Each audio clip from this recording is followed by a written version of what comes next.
Happy Sunday and welcome back to Dear Black Girl Season 4, Episode 5.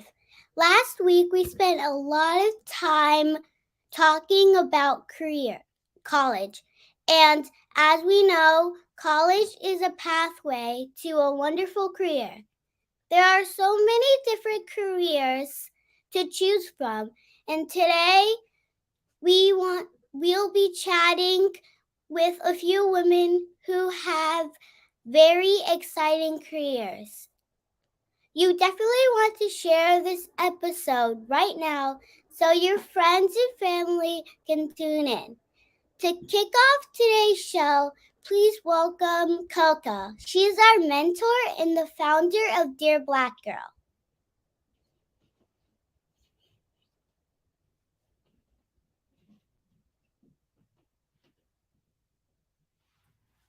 There we go. Thank you, Brielle. What a wonderful intro as usual.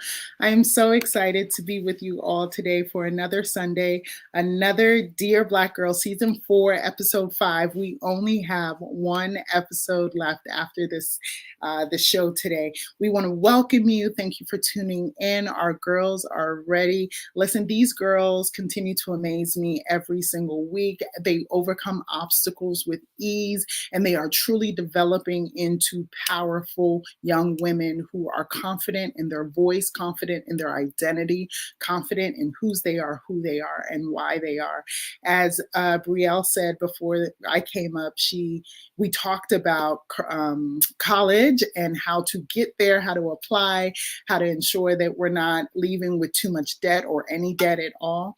And now we are going into talking about careers. And one thing I think that we always ask young children when they're growing up, we say, what do you want to be when you grow up? What do you want to be when you grow up?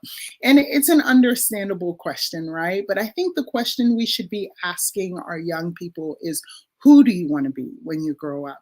Because you can become the thing that you desire to be, whether that's a doctor, a lawyer, or like some of our guests today, an architect or a STEM queen or a media maven.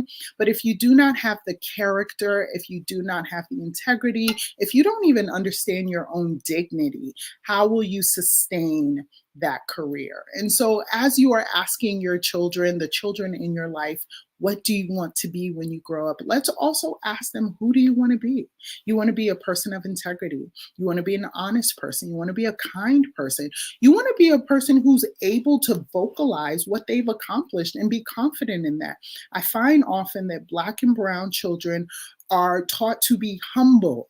And sometimes that humility in the way that it's taught inaccurately prevents them from being able to advocate for themselves when they grow up and they actually get into their careers. And so let's teach children that humility is not thinking lowly of yourself, but it's remembering why you are what you are, why you are who you are, who made you that way, that your gifts, your talents, your abilities, the greatness that you are comes from a God in heaven who has endowed you with this grace to be able to be excellent, right? We don't hide our light and call it humility. I could talk all day about this, but we have experts here who are going to tell you about curious careers, phenomenal women who have very interesting, very powerful career journeys. We're going to learn so much from them. I want you to share this broadcast. I also want you to sponsor a Dear Black Girl. Go to dearblackgirl.us to do that. We want to thank our Vanguard sponsor, Albion Ventures, and all of our sponsors. You'll see their names scroll up after the show in the credits.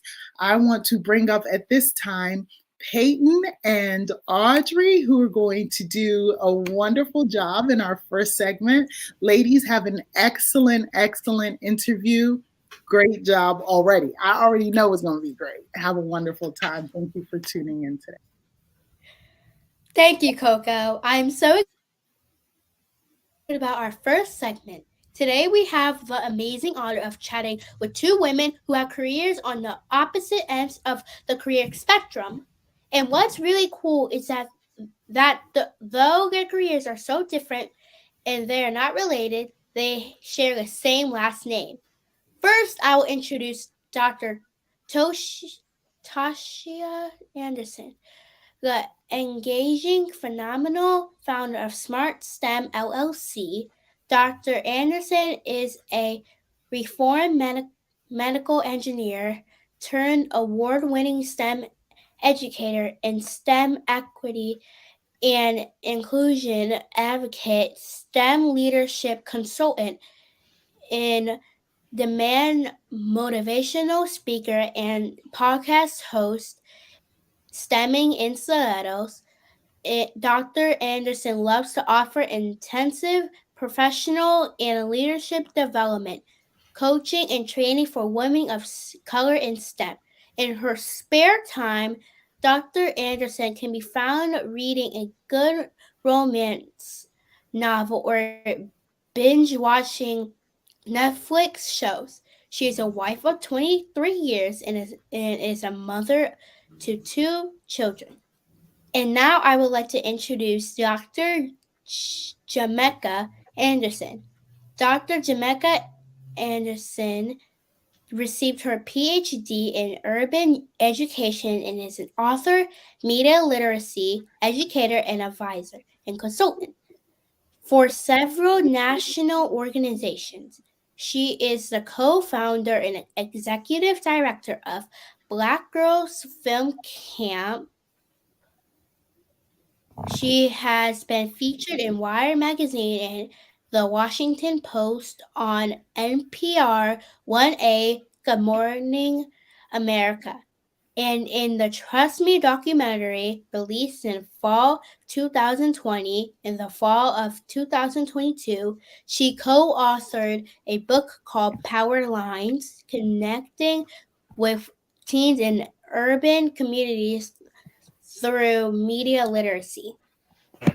Welcome to the show, ladies. You two are truly amazing. Thank you for joining us today. Thank you for having us.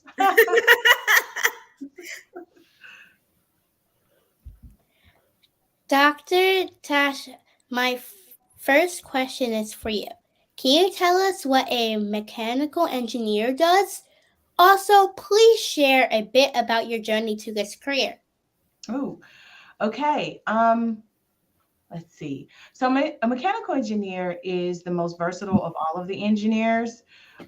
We do a little bit of everything. So we build cars, we build trains, planes, all of the things. We also are involved in stuff that maybe you haven't really thought about, but in terms of buildings, we make sure that the water is running correctly, that the air that you're breathing in while you're inside is safe, and is, when you're hot, we make sure that you're able to turn the temperature to a good setting. And then when you're cold, we do the same. So it's very, very varied and broad in the aspect of what you can do as a mechanical engineer. It's part of the reason why I chose it. So I wouldn't necessarily have to choose. I could do a lot of things under that heading. I came to mechanical engineering it's in a little bit of a roundabout way. In high school, I was introduced to a program called Inroads, which they are phenomenal. They still exist. It's an organization. And basically, they introduced me to a myriad of different STEM careers. And through that, that's where I discovered where I fit. Through that program, and I was able to intern with a engineering firm where I was able to really see what a mechanical engineer does every day, and knew that it was something that I could do and that I really enjoyed it when I walked into it. So went to school for it, got a degree, did it for almost 10 years before leaving to teach it. And I've never regretted a moment of it. So that's a sort of roundabout way of how I got to be here. Thank you for the question, Peyton. Welcome. Dr. Jimmeka, please share a little bit about your career journey. Yes, first I gotta say kudos to y'all ladies, because y'all are out here hosting good. And I got to tell you, I still get nervous when I do interviews or host events. So just kudos to you for being brave young Black girls. But my career journey is a very interesting career journey. As a child, I always knew that I enjoyed doing something to help others, like even if it entailed helping my peers, my friends, my family. I didn't know completely what I was going to be when I grew up, but I something in me knew that it was going to entail giving back and helping other people. I decided to go to school and major in education to become a teacher. And so I was actually going to be a teacher when I went to undergrad at the University of North Carolina at Greensboro. And after doing my teacher internships, I realized I wanted to be in more of a creative space with educating youth. And so I ended up changing my major and went into the nonprofit world. And so that journey led me to doing a lot of work with programs, creating programs, things that I used to love to do when I was a kid. I always came up with fun games. I'm the kid that always came up with the game we're going to play or what activity we're going to do, right? And so that's what I was doing in my career. I was coming up with activities, programs for youth that I thought that they would enjoy and learn through play. But through those experiences, I built a lot of connections with teens in the area that I was passionate about, and that was called media. And so I started creating a lot of programs around media that we enjoy, but actually becoming more active consumers of it. And when I say active consumer, sometimes we just watch TV or we listen to songs and we really don't pay attention to the lyrics, or we watch a commercial and we really don't think about it, or TV shows and don't think about how it's impacting us. And so I decided to start creating programs where we had conversations about it and we broke the content and messaging down. I didn't know at that time I was doing something called media literacy until I met some people along the way and they were like, whoa, you're doing media literacy. So I was on this path that was followed by passion and like just trusting my internal guide of what felt good. Like, no, this don't feel like me. No, this feels like me. And so it led me down this path to become a media literacy educator. I went back to school and got my master's in media studies, media literacy education. And then I pursued my PhD because my passion has always been with working with youth that look like me, because I feel like we need more access, more opportunities, and somebody got to do it, right? So I went to school and got my PhD in urban education with my focus on media and media literacy. And through that, I started doing research specifically on Black girls. Like I said, I'm advocating for Black girls all day, every day, and just learning about how Black girls, we've been impacted in so many ways by the media. And sometimes we don't have anyone to help us unpack it. And beyond that, sometimes I like to see TV shows where I'm in it. And I was getting tired of seeing shows where I wasn't being represented. And so I said, once again, I got to do something about this. So I created the Black Girls Film Camp. We're going into our third year, and I'm the executive director of the Black Girls Film Camp. So I've had many careers that have led, they all have culminated to doing the same thing. And I created a career that didn't exist for myself. So I love the intro of today's show. It's not like, what do you want to do? Who do you want to be? And I just knew I wanted to be a change agent. I knew I wanted to impact the lives of other Black girls and Black youth. And I wanted to shift the narrative and change the representations that we've seen historically of ourselves in the media. And so a career has kind of formed that didn't exist for me. I created it on my own. That's amazing. And your majors are like very like top, and I like it. So what's for Dr. Tasha, why are STEM careers important, specifically for girls and girls of color? Ooh, Lord, didn't I tell y'all to keep it to, take it easy on me? That's a really good question. So here's the thing. The world needs y'all. Honestly, no, not trying to, make you guys feel good or blow up your heads or anything, but honestly, the world needs y'all. So I'll say this is that there is there's a wealth of jobs, and there's not enough people to fill those jobs. And what I know to be true, as a Black girl myself, as a Black woman working in this space, is that it has never been about ability. I know y'all are smart. I know you guys are talented and gifted, and that you have the ability.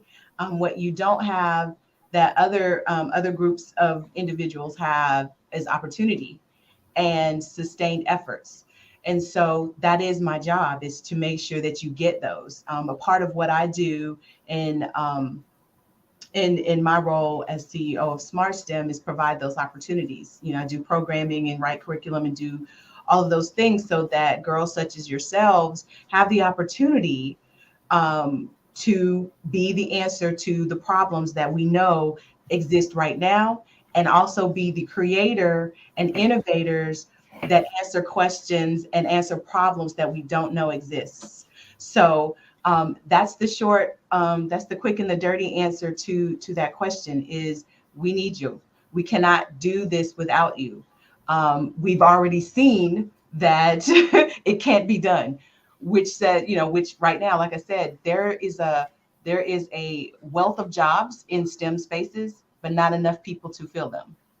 And so you can't tell me that if we were actively pursuing, if we were actively going into minority communities, into Black and Brown communities, and saying, hey, let's put programs in place for long periods of time. I'm always about sustained effort over time.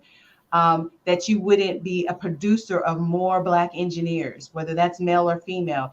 There wouldn't be more Black and Brown scientists. There wouldn't be more Black and Brown people going into IT. There wouldn't be more Black and Brown mathematicians or people in actuary positions or doing, there's so much you can do within the world of STEM.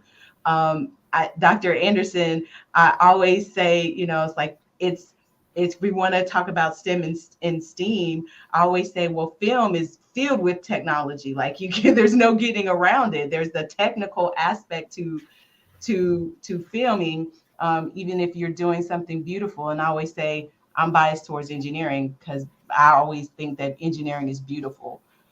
There's just a beauty to it that is often misunderstood. But the answer is that the world needs us.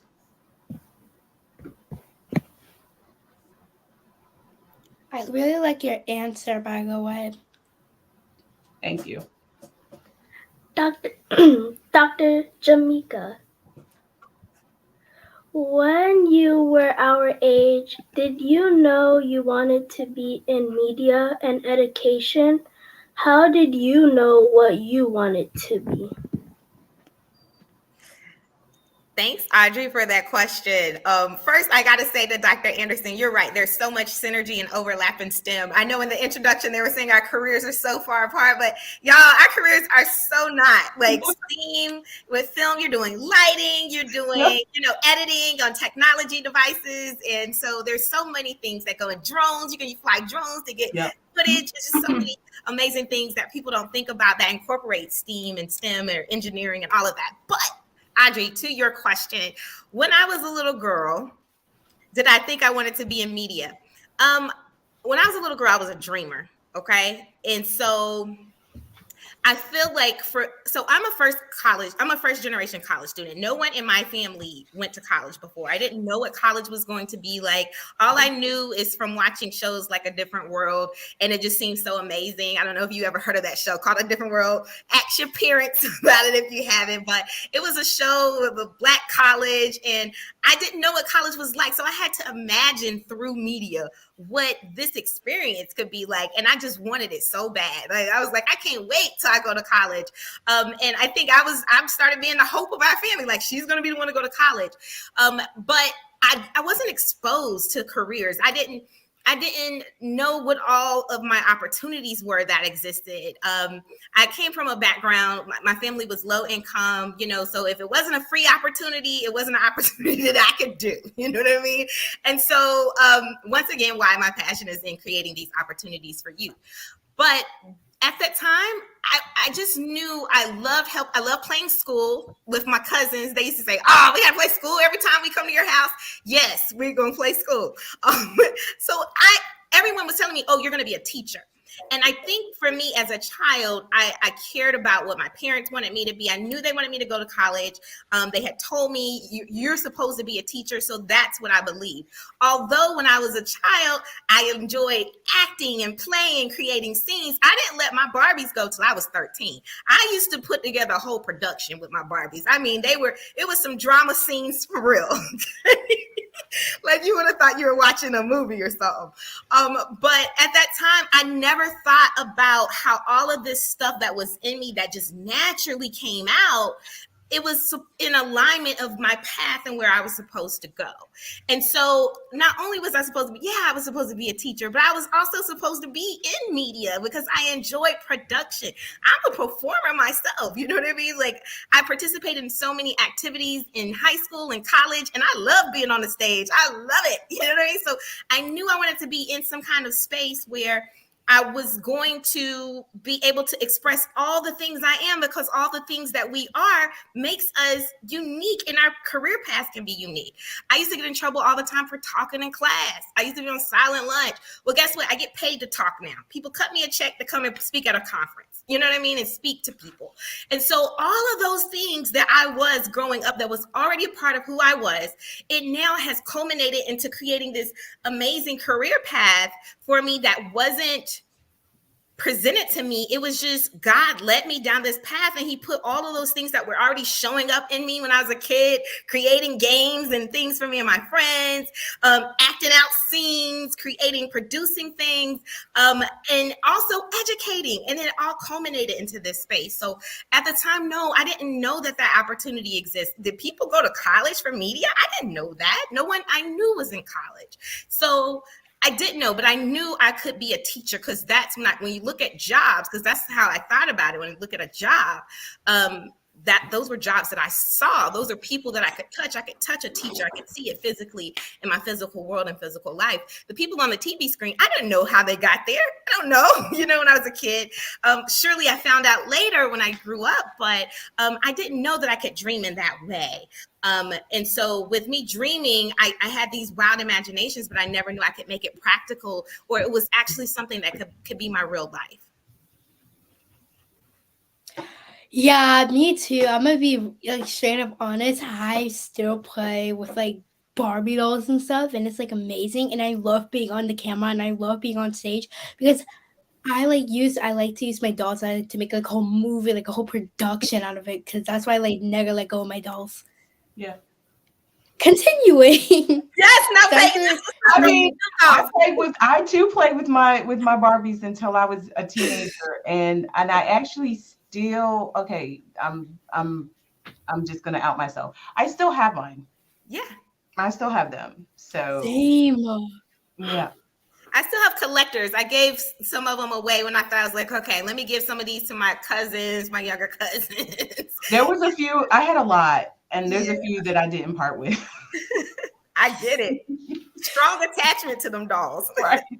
Like I have like 10 American and our generation dolls that I use to make a whole production. Oh. And I'd like to play with the hair. Like, okay, so this scene, I'm gonna do like 2 French braids. In this scene, I'm gonna do like a ponytail. And in this scene, space buns. Perfect.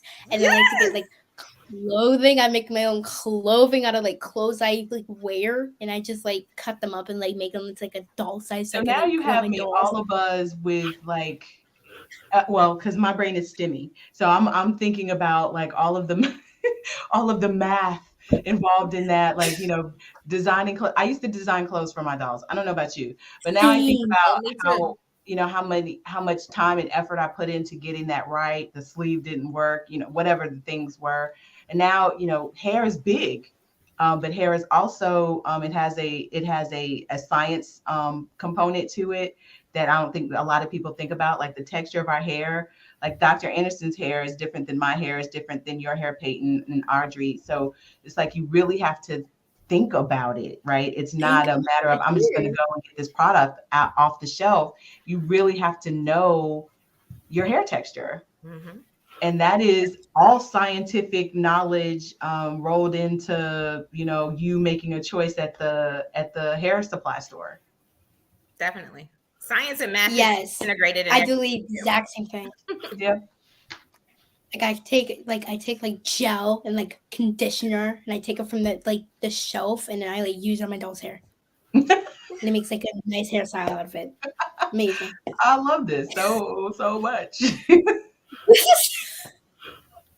Okay, Dr. Jimmeka, while we have some headway media, it's still celebratory of and crowded with stories about people who do not look like us. How do you encourage girls to become a part of an industry that can seem toxic to our self-worth? Yes, that's a great question. I think that one, it's not just the media industry that can be toxic. There's so many things in our lives that we endure as Black girls that, even still today as a Black woman, I'm learning to be confident and comfortable with being in spaces that are for me, that serve me, and that are emotionally safe. And so, so you endure these spaces, even, I'm letting y'all know, even in professional environments, Right. college programs, you might go into pursuing masters or PhDs. You just, it's challenging being a Black girl. But what I tell all of the Black girls that I encounter is each of us have a story. Mm-hmm. Each of us have a story through all of those experiences. And believe it or not, sometimes you have to look at some of those toxic people as characters in our lives that make a great story, right? And so with all of the girls that come into our program with the Black Girls Film Camp, they are the writers and directors of all of the films that are produced. These are adolescent Black girls between the ages of 13 and 18. I gotta shout out that we actually have applications are opening November 30th. But these young ladies come into this program completely free because we want to create access. We don't want any barrier to exist for a Black girl having this opportunity. But they pitch a story idea, and these stories are authentic stories that come from them, whether that's something they may have experienced, something they may have witnessed, or just something they're really passionate about talking about, an issue. And through that, they create these narratives, and it's up to us because we gonna save ourselves. Everybody, we the ones that's gonna save ourselves. We're the ones that's gonna fix our current circumstance. And so I try to empower them to understand that they have the power to shift the narrative, to change the narrative, to create the imagery that they wish that they could see, the imagery that I want to see. I'm relying on them to create that. We had an amazing speaker that came in this past year to the camp. Her name is Brittany Cooper. She's an amazing scholar, Black feminist, and she told the girls this quote, and I will not forget it. She said, "You are our ancestors' dream." And so with that being said, right now, believe it or not, today we have access to reading and writing and literacy in ways that our ancestors didn't have. We have platforms like social media, although they can have some negative, implications, but there are also some positive benefits with social media. You can put your stories out there. You can share and educate and bring awareness about topics and narratives that maybe have been marginalized in the past. And so what we try to do is empower these girls to understand that the access that you have is beyond what your mother and your grandmother could have ever dreamed of. And people actually want to hear your stories right now. So write your stories, share your stories with the world. Even if you aren't in a Black Girls Film Camp and you dream of you're playing with Barbies, write that production down. You never know, that might be a Hollywood box office hit one day. So please write your stories, share your stories with the world. You are our ancestors' dream, and our stories deserve and need to be told. Yeah, I love exactly what you just said. Like, our ancestors did not have what we have. Like, they didn't have phones, they didn't have iPads, they didn't have technology like that. And we should be super thankful that we have the stuff that our ancestors didn't have, because they probably suffered, if I could say, from what happened in the past of what they had growing up, and we are having a new stuff that's coming out now than what the ancestors had. So that's great what you just said. Yeah, I actually agree. In I'm really big on authenticity, on being and showing up in spaces and being your full, true, honest self, right? It is actually one of the joys of my life to actually be on the show with you guys and see you guys being yourselves, because honestly, Black girls don't get an opportunity to be ourselves for long. Black girls get adultified in many, many ways. You guys don't get to be kids for long either. And so one of the things that I really have learned and have embraced is that it is not a luxury to be yourself. It is, in fact, the way in which we save ourselves, right? Is to show up and be our full selves in every space that we are in, regardless of what you're told, regardless of what the environment is saying you should be doing. You need to be true to yourself in all things and in all ways. And so if you take nothing else away from this conversation, whether it's STEM or related or not, please believe that it is not a luxury to be yourself. It is you being true and honest to yourself. And there's nothing better than that. Actually, not too long ago, I made a book, but it's not really like a book. I just made up a story, and I just like had paper, stapled it, and wrote down. Yeah, it was about a girl, and yeah, I don't know where it went. Well, keep going with that. I took a book.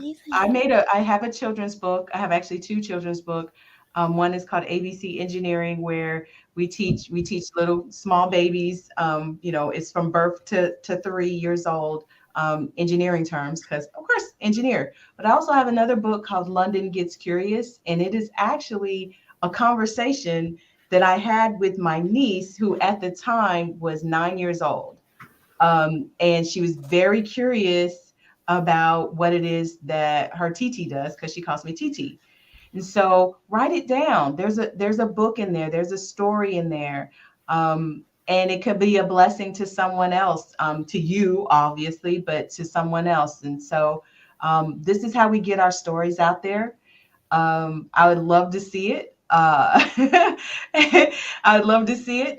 Just make sure that you are just following through on it. Write a little bit every day. But you have a thought and you're like, oh, I think that's a great story. Write it down or record it. Audrey, I will tell you, I've been writing since I was a little girl, and I wrote poetry. I used to write songs.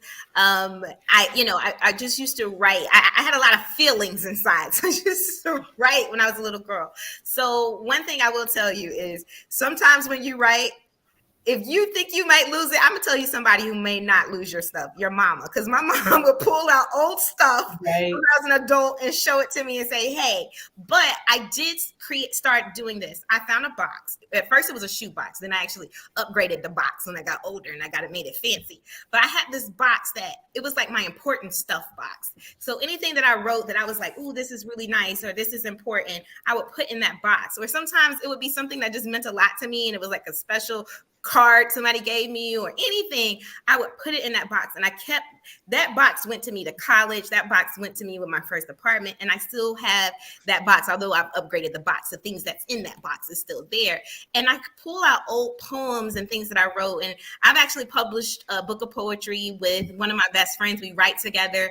And I put in that book of poetry a poem that I wrote when I was 6 years old.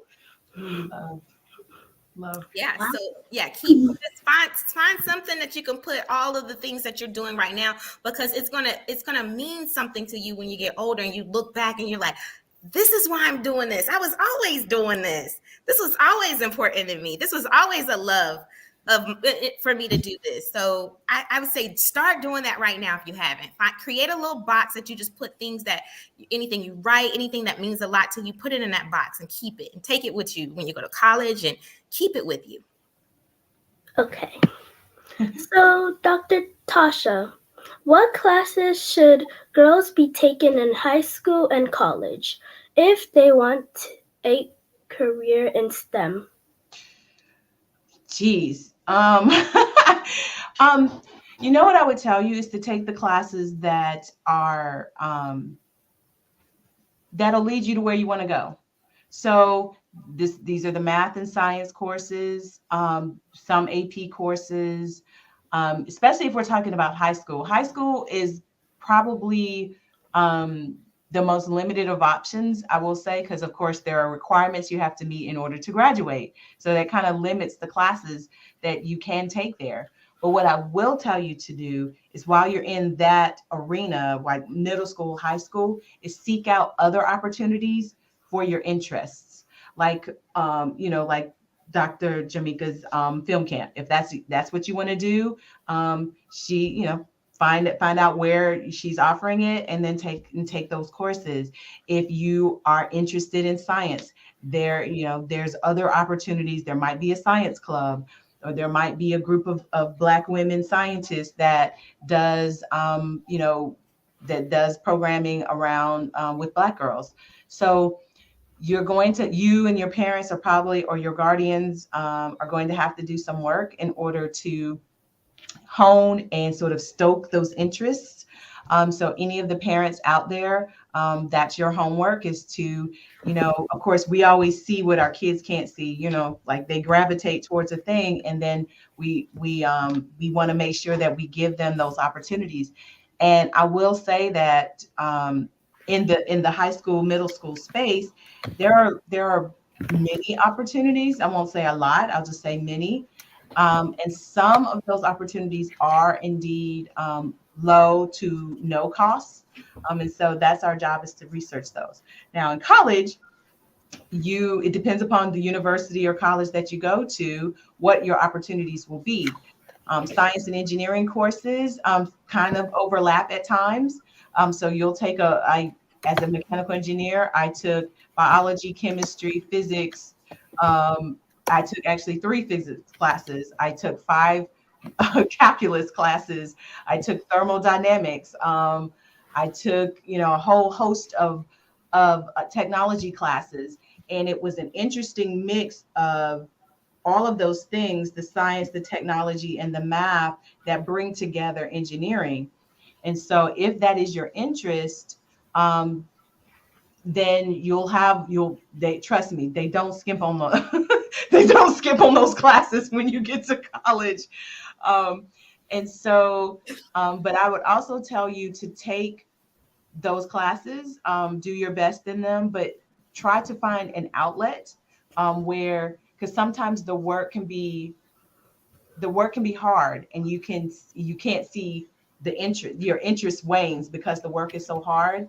So find an outlet where you can see some of the other side of your interest. So if there's an engineering organization, or there's an engineering club where you can see some of the output of all of the hard work, that was really a lifesaver for me in college.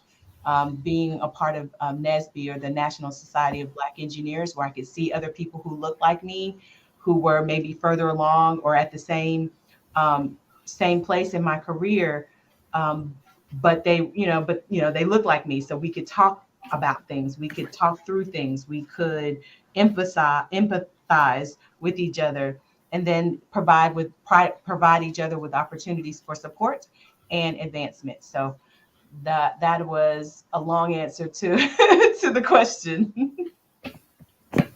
Dr. Jimmeka, please can tell us about Black Girl Film Camp and how we can be a part.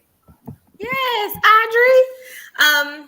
Peyton already looked like she ready to come teach some classes because she got a production background. So Black Girls Film Camp, please visit blackgirlsfilmcamp.org, okay, for more information, because I'm not going to be able to even break it down on the level of what this camp is. So please visit blackgirlsfilmcamp.org after this interview. But Black Girls Film Camp, applications open November 30th and they close December 15th. This is a 12-week program where Black girls from across the nation pitch a story idea that they may have, and our team reviews it and decide which group of girls to bring on. We only take 10 girls a year. Hate that, but there's a reason why we only take 10 girls. One, because there is there's value in having these intimate relationships as we're building and teaching and empowering each of these girls, that each of these girls are getting completely invested in each year. But beyond that, a financial investment is made to these girls because they get free technology, they get cameras, wireless microphones, they get ring lights, they get all of the technology that they need to make a film. In addition to that, the camp contracts out Black professional adult women to serve as their production team. Each girl gets a professional Black woman editor and a professional Black woman creative coach that has experience with film or production to coach her along as she's making her film. Over the course of those 12 weeks, we meet on Saturdays remotely, virtual, and those sessions are 3 hours every other Saturday, where we bring in Hollywood industry women who you've probably even seen on TV or some of your favorite TV shows. They're the showrunners, producers, and executive directors behind the scenes that we don't typically hear about, those women that are responsible for these amazing shows that we see on TV. Like, I don't know if y'all like Family Reunion. I love Family Reunion on Netflix. Me and my daughter love that. Meg Deloach, she was like one of the speakers last year. So we have phenomenal women like that come and talk to the girls about that career and provide that exposure. The best part of it all is each girl receives an all expense paid weekend retreat to LA, to Hollywood, where we stay on campus at the University of Southern California, one of the top film schools in the country. And they get sessions by professors at USC. We visit the Academy Museum. We stay at the USC Hotel. It's an amazing weekend retreat where we have speakers and everyone come in and they're still learning. But we get to meet each other and hug each other and be in this space of all this Black girl magic. So then the girls go back. They start working on their films. They shoot it, they write their film, they direct their film. Once they get all of the footage, they hand it off to their professional editor and work with them, learn from them, and piece this magical film together that was once in their imagination and now is something that's on screen. We debut their film in the summer in June to the public through a virtual live screening and in-person screening in Charlotte, North Carolina, where we fly the girls out for their screening and debut. And over the course of the rest of the year, their films are put into film festivals. So we have partnerships with major film festivals like the Mill Valley Film Festival or Bentonville Film Festival.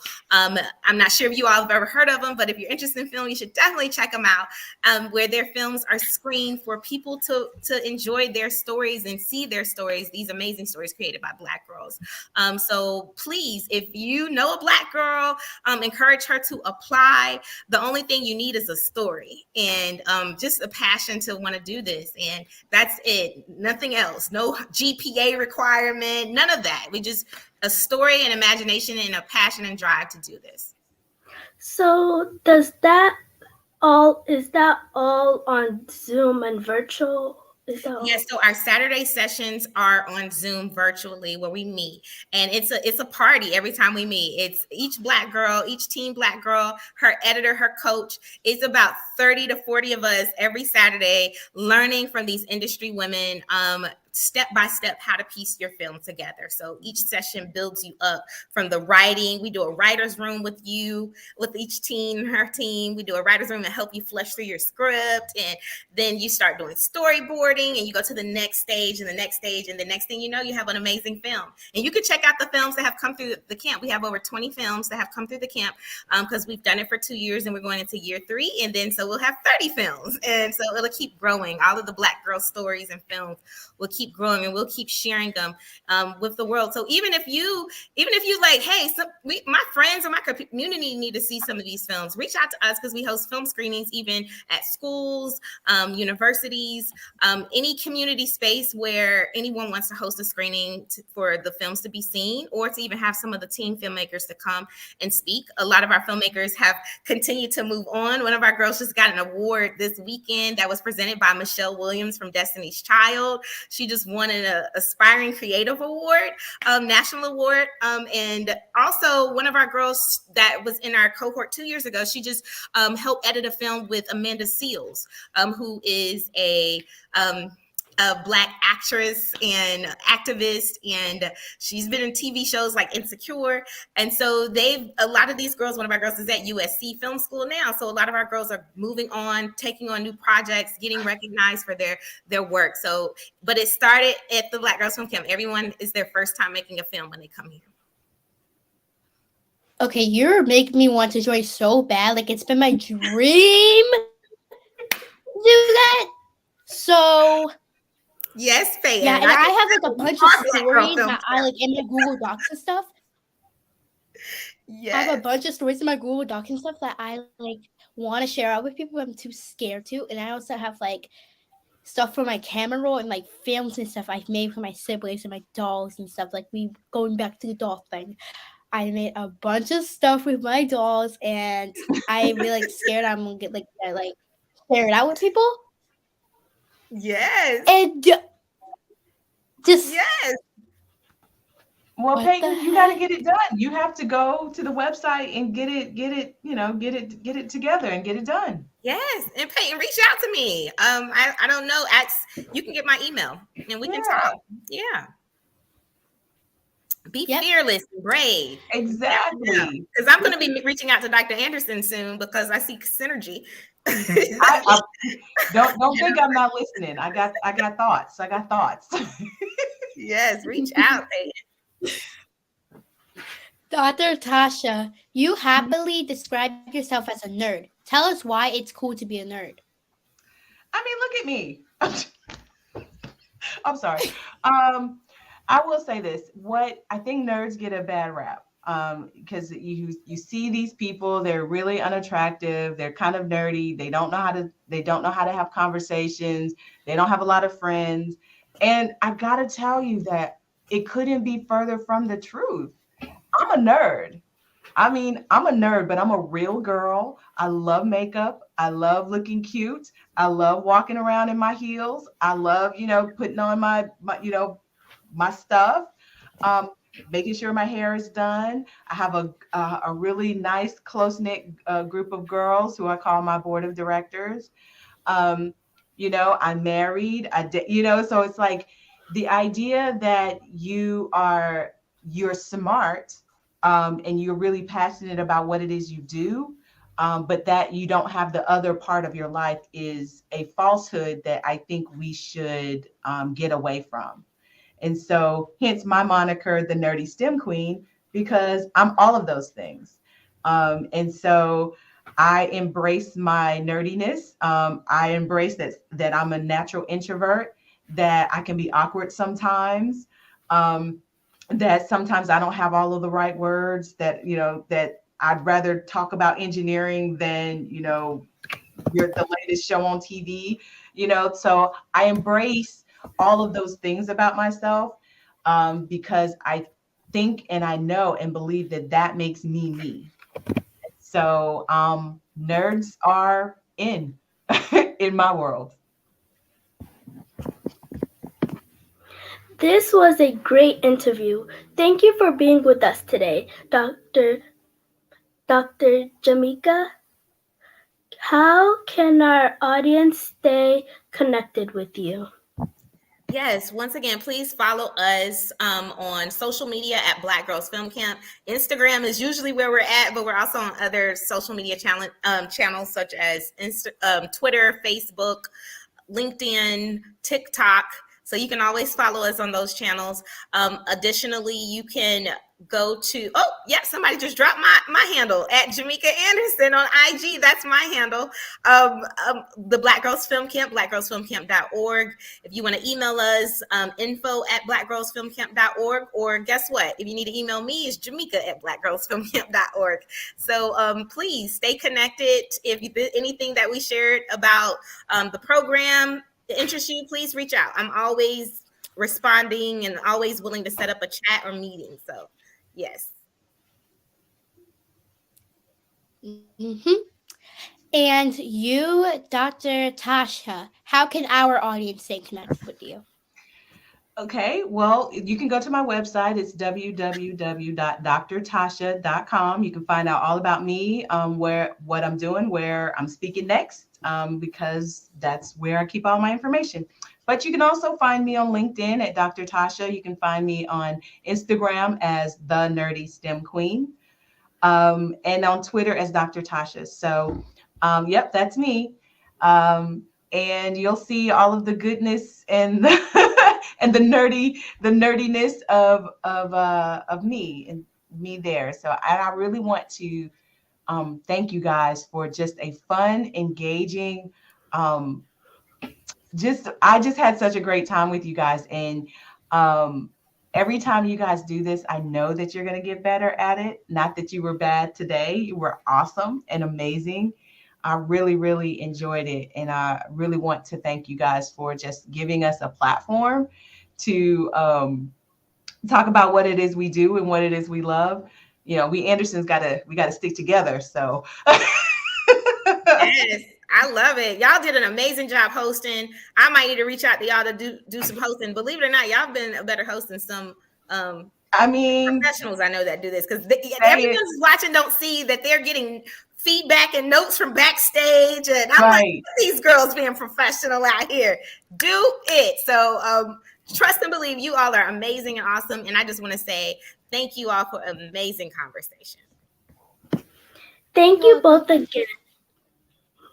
Thank you both again. Now, please welcome our DBG Dream Team leaders, Margelle and Carlene.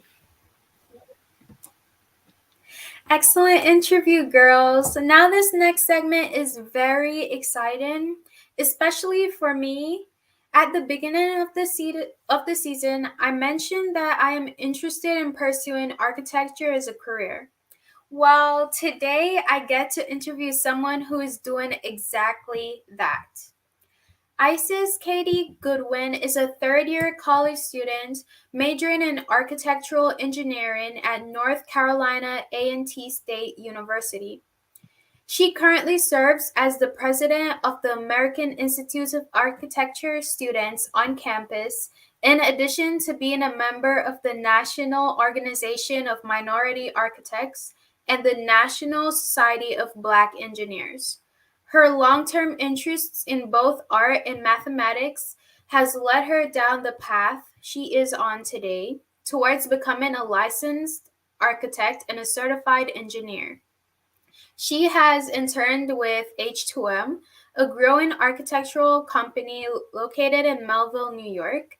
Sharing the knowledge and experience that she has obtained thus far in her career pursuit brings her joy and satisfaction in knowing that she is paying it forward. Welcome to the show, Isis. Hi, girls. Thank you so much for that that introduction, Margelle. How are you guys doing today? Good. Please tell us a little about you and the journey that led you to architecture.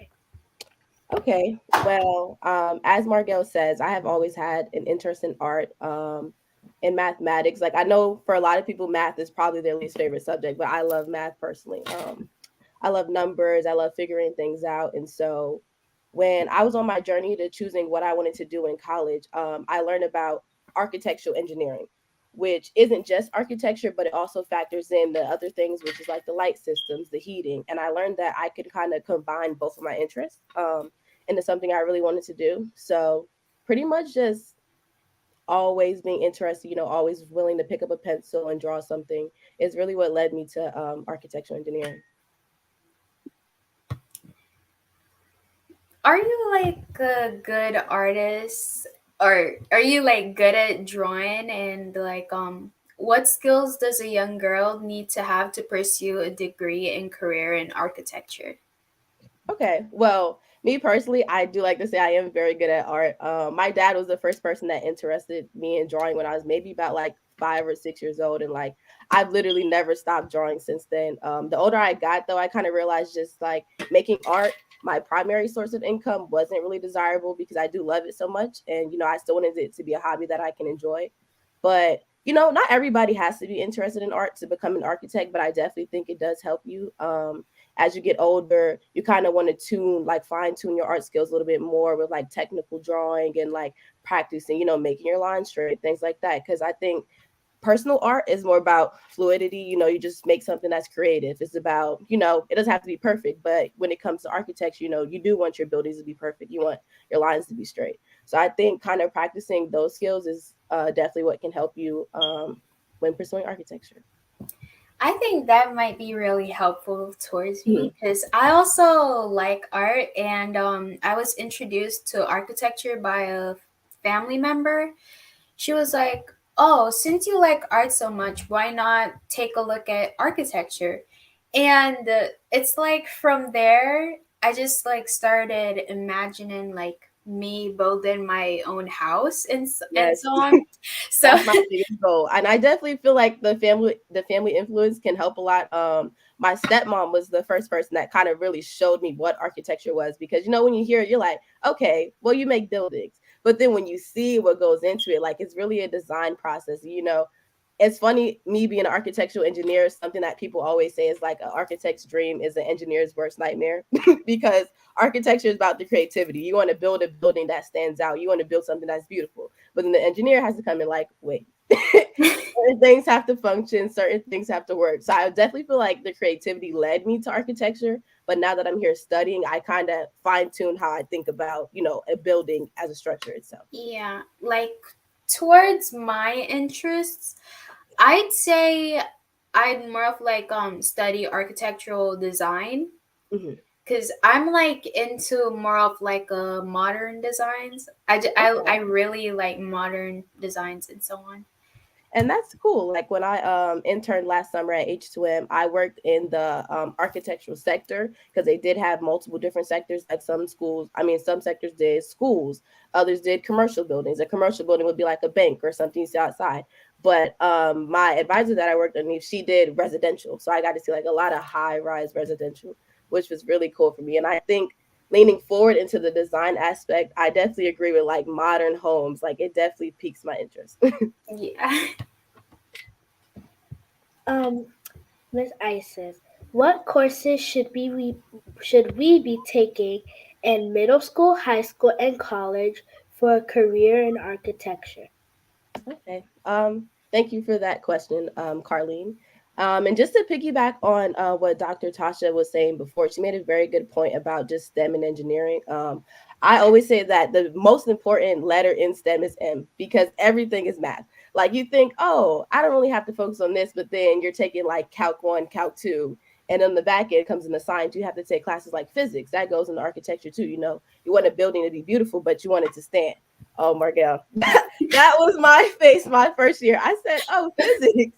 Physics 1, physics 2. They kind of build on top of each other, but it just goes a little bit deeper when you have to think about sustainability. You know what I mean? Like storms and weather, you kind of want these things to last. So in high school, I would definitely recommend any APs that can be applied to your degree. Any studio classes, if you do want to just do architecture, art is very important for those. And build a portfolio. Your portfolio will take you so far. Yeah, because I take like painting and drawing in high school. So this is my mindset. I could have like a job in architecture, and then I'd have like a side job like with art. And Okay.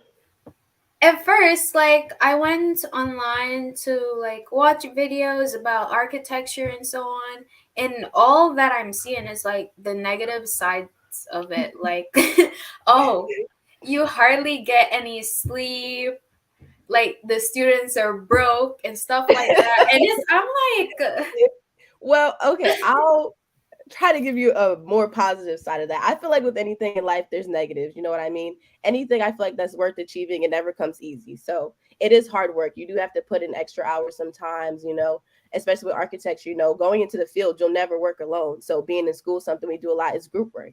It's not always easy to work in a group. It's not always easy to get everybody on one accord. But I think the hard work is good work as long as you want to do it. You know what I mean? So yeah, there are late nights, and yeah, I mean, you're in college. It's very easy to go broke. But I think the good outweighs the bad. And when you think about the end goal of where you're going to be after you get over this hump, I think that makes it all worth it, in my opinion.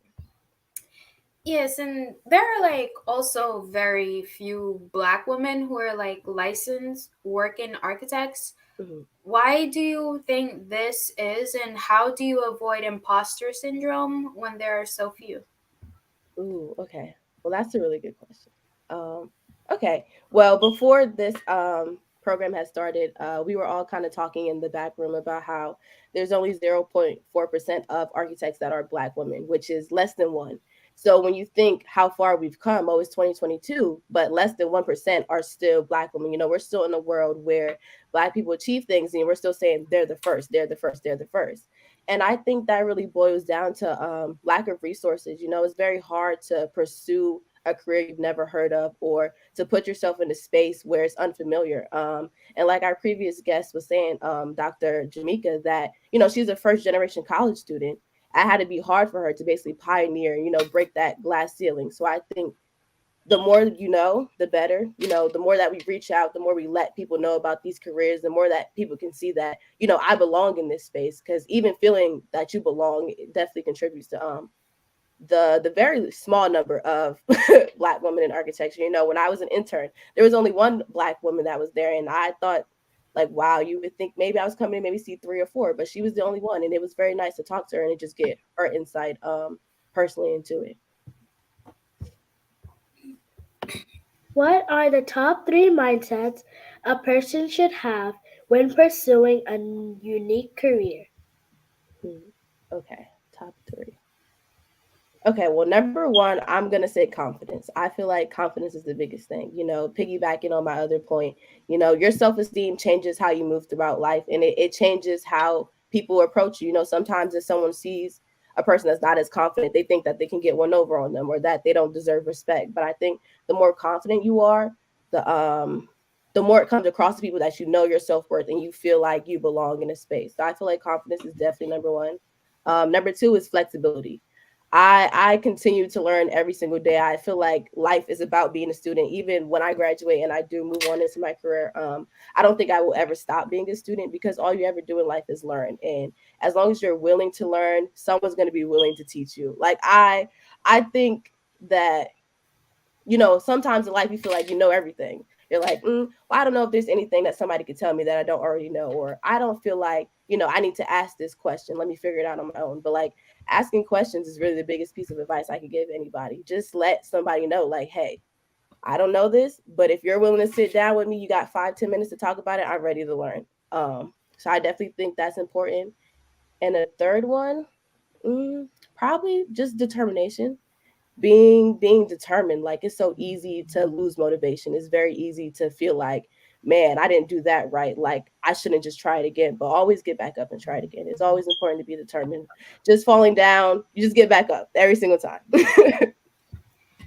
I think being determined is like one of my perks because, okay, I'm just gonna give a little example. So I was in track and for like a year in ninth grade, and like every day when I come home, I'm like in pain, and I'm like, okay, I'm never going back. I'm never going back. But Yeah. you'll always see me at practice the next day and the next day and the day after that. And that's such a strong skill to have, honestly, like being determined, you know, because I feel like that's human nature. If something doesn't go our way or something doesn't work out, of course you want to quit. You're like, this is crazy. Like, why would I keep doing something that's hurting me, you know, in your example? But your ability to just show up every day is amazing. And I'm sure people can see that in you. And when your kind of traits outshine you as a person, and people can always say, oh, Margell, like, she's determined. Margell's going to show up. You know what I mean? That's nice Yeah. to what people say about you. And also before I came on to like in architecture, I've been through like so many career options. Like I was like, oh, I want to be a cardiologist. And then I got scared. I'm like, that's gonna be like a big responsibility. Like Yes. the patient's life is literally in my hands. And then I was like, oh, I want to be a dentist. I changed from being a dentist to zoology. And then I was like, well, there aren't many jobs in that field. Mhm. Then I changed from that to like probably being a financial manager and so on. And like I actually took a step forward in that choice, and I became like Microsoft Office specialist. Like I took the test at my school because my old school had like a finance program. Mhm. So I took the test. At first, I didn't really pass it because I wasn't watching the time. I forgot that it was a timed exam. Mhm. And the second time I took it, I passed with a perfect score. So Okay, perfect score. We yeah, love that. so I was like going down that road. I'm like, okay. I mean, learning to managing your money is a Mhm. good thing. Yeah, And then absolutely. my family member came in and introduced me to architecture. And I'm like, oh, this is nice. I definitely feel like there's nothing wrong with exploring multiple career options. Like even now, like in this space, I have a lot of different friends that have changed majors and they changed the course. And there's nothing wrong with that. We're people, our interests change every day. You have multiple interests. But I think definitely like now that you kind of, I won't say solidified, but you kind of have your eyes on architecture. I think part of staying the course kind of comes with researching and actually getting deeper into it, because I feel like I'm one of those people. I have an interest, but I have to focus in on one interest and actually like spend time with it. And it's like the more time you spend with it, the more it kind of becomes a part of you. You're like, okay, I like doing this, like this is what I like to do. Yeah, so like how do you balance having fun in college with being disciplined and focused? Okay. This is a very good question. And I feel like I always give the same generic advice, but I promise you that it works. Get your your schoolwork done first, and then party later. Especially being a student at one of the biggest HBCUs literally in the country. We just had what we call GHO, which is the greatest homecoming on earth.